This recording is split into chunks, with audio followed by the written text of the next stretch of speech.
All right, Glenn, thank you for that live report. Also still developing in Springfield, an early morning water main break that impacted traffic in the downtown area.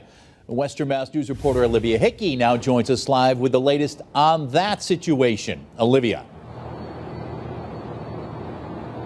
Chris, that water main break taking place here on State Street right by the Roderick Ireland Courthouse. Crews have been here since this morning working to repair the road and the massive hole that's in the middle of it. Now, because of this water main break, Chris, all the courts in Springfield were closed today, but they do plan to be open tomorrow. Meantime, area businesses like MGM Springfield were open and operational today.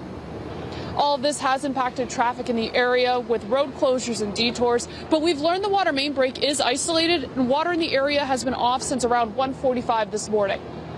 When that ruptured, there was some damage to the roadways, but we were able to quickly isolate it.